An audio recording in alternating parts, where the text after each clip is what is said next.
जय हिंद साथियों। स्वागत है आप सभी का आज के अर्ली मॉर्निंग के इस डेली करंट अफेयर्स के सेशन में।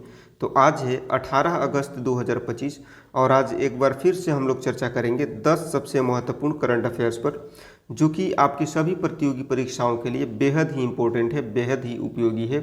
तो चलिए बिना देर किए शुरू करते हैं आज के सेशन को, आज के क्लास को, और समझते हैं एक एक आर्टिकल को, एक एक न्यूज़ को बहुत ही बेहतरीन तरीके से प्रश्नों के माध्यम से।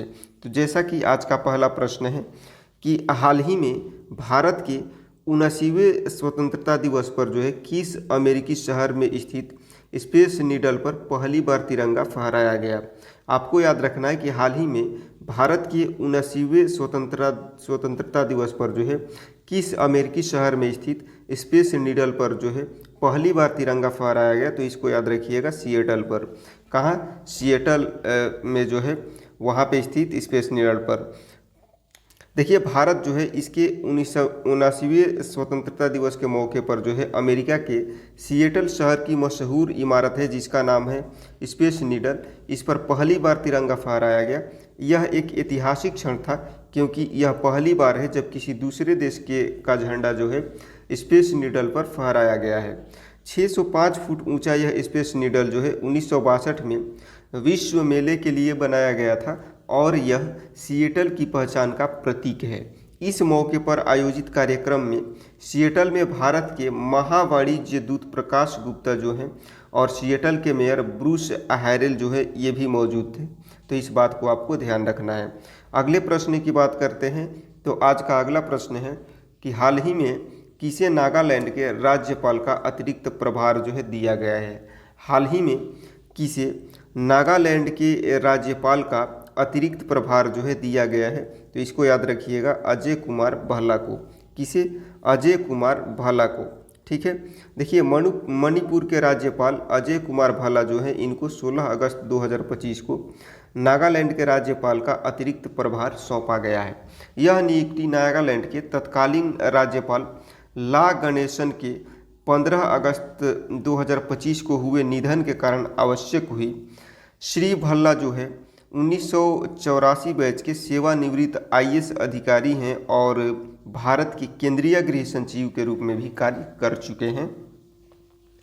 अगला प्रश्न है कि हाल ही में बॉब सिम्पसन का निधन हो गया। वे किस देश के पूर्व क्रिकेटर कप्तान थे? आपको याद रखना है कि हाल ही में बॉब सिम्पसन जो है इनका निधन हो गया।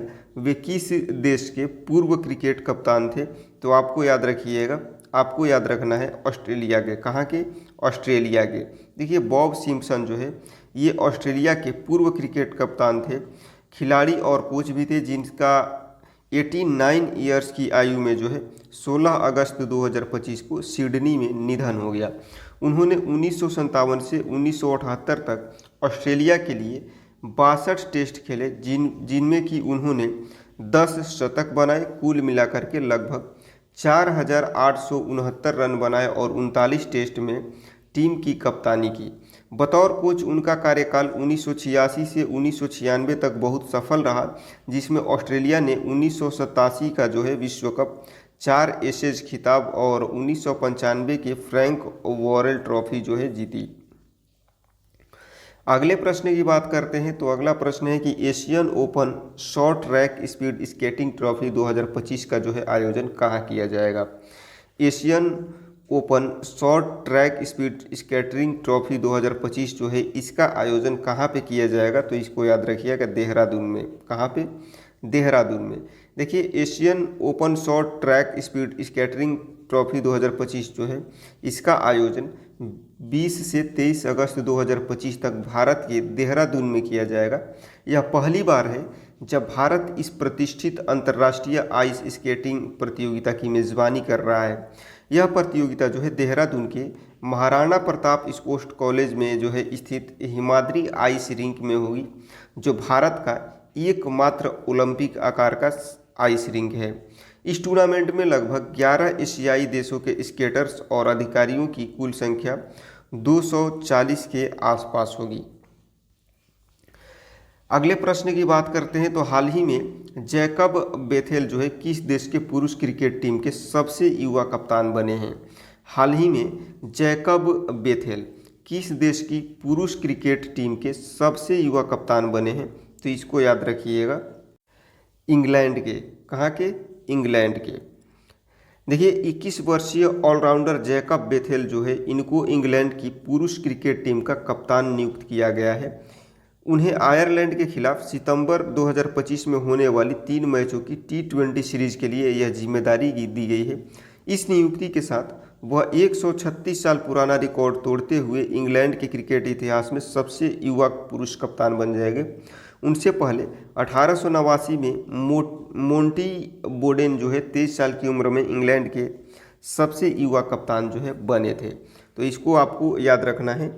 ये है, जैसा कि आप देख सकते हैं, ये है जैकब बेथेल और ये है मोंटी बोडेन। अगले प्रश्न की बात करते हैं। तो आज का अगला जो प्रश्न है कि हाल ही में इसरो ने किस राज्य के एक सुदूर जिले में स्पेस प्रयोगशाला का उद्घाटन किया है? हाल ही में इसरो ने किस राज्य के एक सुदूर जिले में स्पेस प्रयोगशाला का जो है उद्घाटन किया है? तो इसको आप लोग याद रखिएगा, अरुणाचल प्रदेश के। कहाँ के? अरुणाचल प्रदेश के। देखिए यह जो है अत्याधुनिक स्पेस प्रयोगशाला 16 अगस्त 2025 को अरुणाचल प्रदेश के सुदूर सियोमी जिले के मेचुका में स्थापित की गई है। यह प्रयोगशाला भारतीय अंतरिक्ष अनुसंधान संगठन यानी कि इसरो और मुस्कान फाउंडेशन के सहयोग से जो है मेचुका सरकारी उच्चतर माध्यमिक विद्यालय में जो है बनाई गई है। कहाँ पर? मेचुका सरकारी उच्चतर माध्यमिक विद्यालय में बनाई गई है। इसका मुख्य उद्देश्य जो है दूर दराज के छात्रों को अंतरिक्ष विज्ञान और प्रौद्योगिकी में व्यवहारिक अनुभव देना और वैज्ञानिक सोच को बढ़ावा देना है। प्रयोगशाला का नाम राज्य के शिक्षा मंत्री पासांग दोरजी सोना के स्वर्गीय पिता के सम्मान में पासांग वांगचुक सोना इसरो स्पेस लेबोरेटरी रखा गया है। तो इसको आपको ध्यान में रखना है। अगले प्रश्न की बात करते हैं। तो आज का अगला प्रश्न है कि हाल ही में किस राज्य मंत्रिमंडल ने धार्मिक स्वतंत्रता विधेयक 2025 को मंजूरी दी है?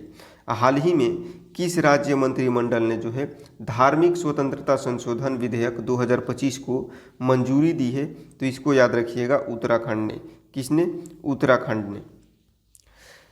देखिए उत्तराखंड मंत्रिमंडल जो है इसने 13 अगस्त 2025 को उत्तराखंड धार्मिक स्वतंत्रता संशोधन विधेयक 2025 को मंजूरी दी। इस विधेयक का मुख्य उद्देश्य जबरन या धोखाधड़ी या प्रलोभन से होने वाले अवैध धर्मांतरण को रोकने के लिए मौजूदा 2018 के कानून को और अधिक सख्त बनाना है। संशोधन के तहत जबरन धर्मांतरण को एक संज्ञेय और गैर जमानती अपराध बताया गया है। नए कानून में दोषियों के लिए कठोर दंड का प्रावधान है, जिसमें कि सामान्य मामलों में 3 से 10 साल और गंभीर मामलों में आजीवन कारावास तक की सजा और भारी जुर्माना शामिल है। आज का अगला प्रश्न है कि हाल ही में जारी टॉप ब्रांड 2025 की वैश्विक सूची में कौन सा ब्रांड जो है शीर्ष पर रहा है? हाल ही में जारी टॉप ब्रांड 2025 की वैश्विक सूची में कौन सा ब्रांड शीर्ष पर रहा है? तो इसको याद रखिएगा, एप्पल। कौन सा? एप्पल। देखिए ब्रांड फाइनेंस की ग्लोबल 500 2025 रिपोर्ट के अनुसार एप्पल जो है दुनिया का सबसे मूल्यवान ब्रांड है, जिसकी ब्रांड वैल्यू जो है $574.5 बिलियन है। इस सूची में अमेरिकी टेक्नोलॉजी कंपनियों का दबदबा है, जिसमें माइक्रोसॉफ्ट दूसरे, गूगल तीसरे और अमेजन चौथे स्थान पर है। इस वर्ष AI चिप की भारी मांग के कारण एनवीडिया जो है इसकी ब्रांड वैल्यू में 98% की वृद्धि देखी गई और यह पहली बार टॉप 10 में शामिल हुआ।